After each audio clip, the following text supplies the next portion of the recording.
All right, nothing will increase your closing ratio more on existing traffic than developing a stronger relationship with each customer.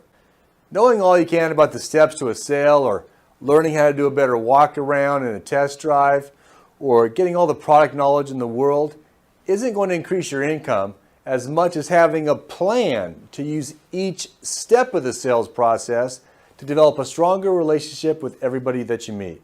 Relationship selling. What are we talking about? And why are we making such a big deal about relationships and relationship selling?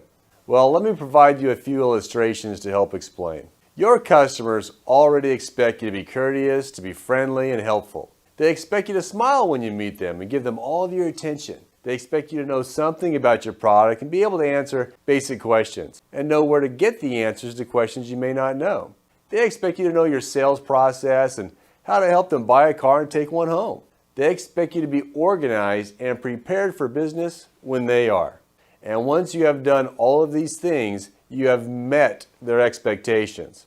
You have provided what's called customer service. You can provide great customer service and never develop a relationship with anyone. All right, what do we mean when we say love the customer? Well, first of all, it may not be what you expect. We're not talking about a feeling. You're not going to feel like loving someone you just met, even before you know anything about them.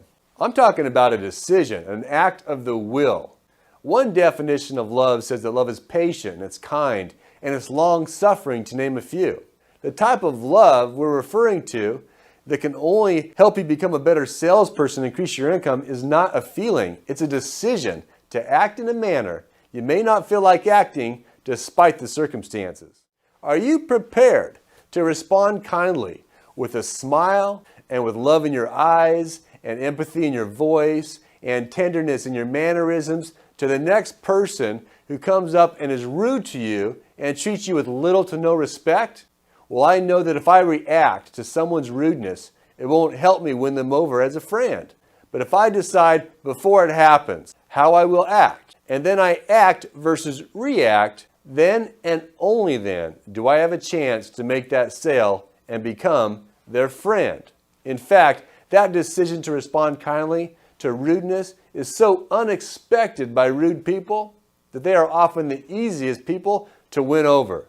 He takes credit to this day for teaching me how to sell cars. And I was like, Grandpa, what do you mean by that? And he's like, remember I told you the very first day when you went to sell? I said, I do. And this is what he told me. He said, you got to love the customers and they'll love you back.